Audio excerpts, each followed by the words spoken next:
Hello, everyone. Welcome to our class today. So glad you guys can join us. My name is Chantelle Hoffmann, and I'm honored to be one of the instructors with Montblanc as part of their Inspire Writing series. Today, we are going to be talking about a really fun lettering style. Now, this is part of our calligraphy series with Inspire Writing from Montblanc, but we're actually going to be blending the world of calligraphy and lettering. And today we are definitely going to be talking about beautiful writing. So today I'm going to be demonstrating with, I will have a mechanical pencil at one point, and also various different nibs with the Meisterstück and a special cameo with the new curved calligraphy nib from Montblanc. So I'm excited to show that one to you today. So today we are going to look at this lettering style here, and we'll learn some of the rules that we can use to be able to mimic this style or create this style ourselves. So if you look here in this first box, you'll see the lighter lettering is a pretty simple block text form, somewhat based off of like a Roman caps style that they would have created, literally like the kinds that they have carved into the columns in Rome. And these, as you'll see, they fill up a square, so they're pretty boxy. And this is the style of lettering that traditionally would have been used originally with some of these architectural plans. So I'm an architect and I want to write my lines. They would have used that to create some lines. And then they would have used, in fact, I'll use I'll keep it with pencil for now. The straight edge of a triangle or something like this Ames lettering guide to write the letters themselves. So I will demonstrate with, let's do an E and an F. So they changed it. So instead of having those horizontal slants, they changed them to diagonal, like so. And now you can tell that's an E and that's an F. And then they took that same, because we love consistency across our lettering and we really like to make sure that all of our letter families look like they work together. So they would have taken that boxy O and turned it also into something more dynamic. And that's why we get kind of this slanted curvature in those O's. So it's hard to see there with pencil, but I'm going to move back to pen. And now you have a little bit of a history lesson on how we got to this style of writing and why do architects write like this to begin with. And honestly, I think it's because architects have an eye for design and they know it looks amazing. So let's get our hands warmed up and ready to write by laying some ink on the page, which is the best part, is getting to see our own hands create these shapes.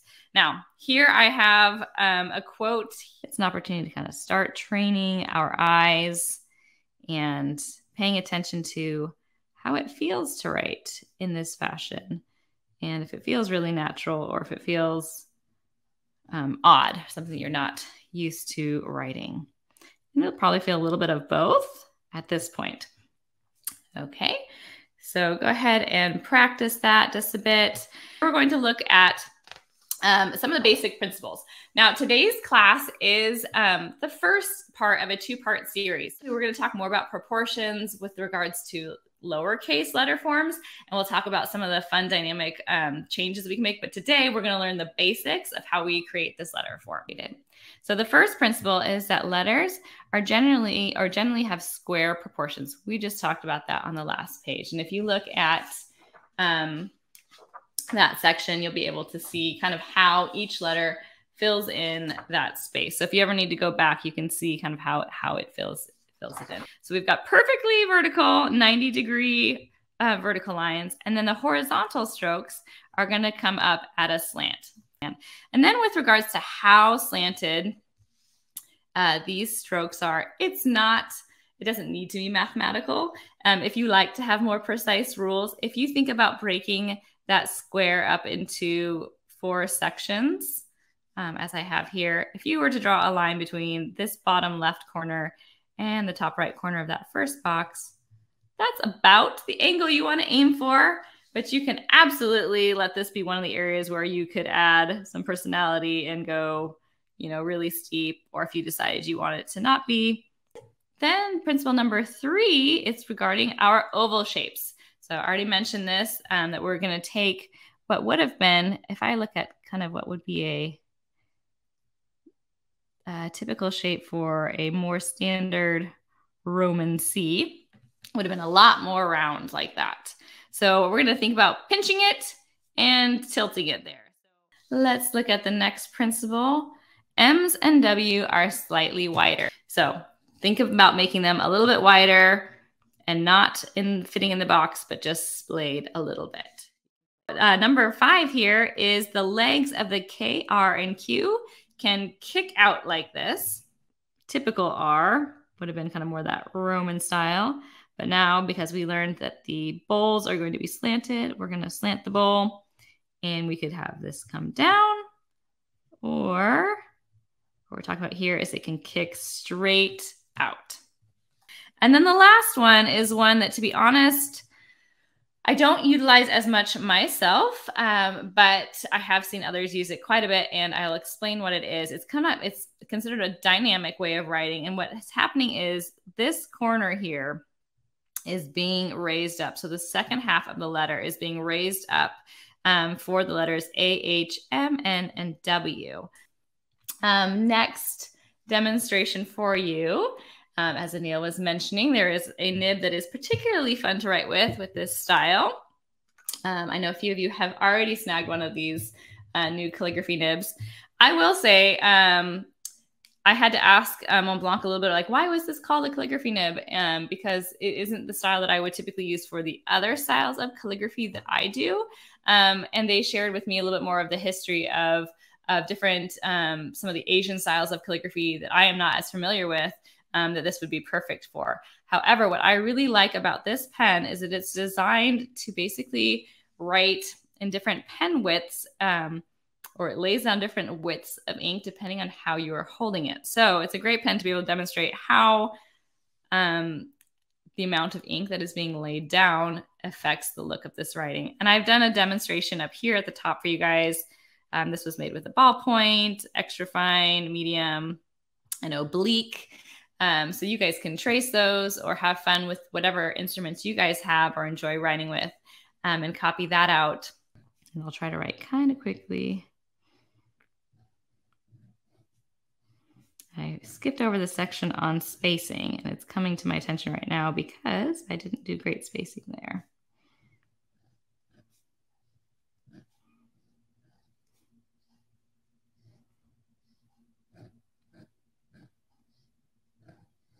All right. You can see how I have these thicker strokes when I'm going off to the side, and I really like that look. So if you have a B nib or a double B broad nib, you may also get a similar look where some of your strokes are thin with the contrasting thick stroke. So it's kind of a fun dynamic there. Now, I do want to call back to spacing. So especially when you're writing in all caps, the example that I've given you here is not well done. So I don't mind when my examples are a good learning experience. So if you look here, I did not leave enough space between the word who and being. So it kind of looks like one long word. When we're thinking about spacing, we actually do want to leave enough space for a nice letter O to be between our letters so our eyes can distinguish between those. So let me do a better example on this next one. And I'm going to hold the pen a little bit more upright this time, which is going to give me kind of what I feel like is the equivalent of a fine nib. And I'll still write larger here. I probably won't write the whole quote out, but let's do this style. So I'm thinking about that slanted oval, space between the letters, the slanted bowl there. I have to be really intentional about pulling out those horizontal strokes long enough because I tend to want to shorten it there. So you can kind of see how much it changes just by the angle that I'm holding this pen. All right. And I can actually, with this one, I can write pretty small as well.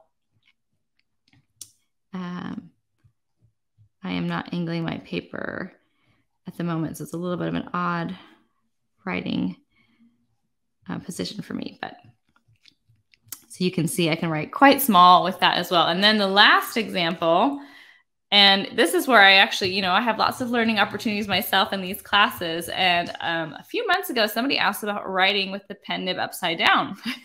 And I kind of laughed thinking, oh, of course you would never write with the pen nib upside down. That's silly because I often write with a dip pen and the ink just would not flow if I wrote with my pen nib upside down. But this pen is actually designed so if I turn it so that the nib is literally upside down, and then I write, then I get the equivalent of basically kind of an extra fine line to it. And I am actually going to write a little bit faster, and you can kind of see how that changes the look. Sometimes I can't talk and write at the same time. So it's a fun thing to write with, getting to try out those different looks as well. So for this style of writing, I use this as an everyday style of writing. I use it in my journals. I actually love to put it alongside of my more fancy script writing. Sometimes I'll do a fancy quote and then I'll use architectural writing to say, who said the quote or some additional details like a date, things like that. So I use all sorts of tools for this. So it really is up to you and the look that you're going for.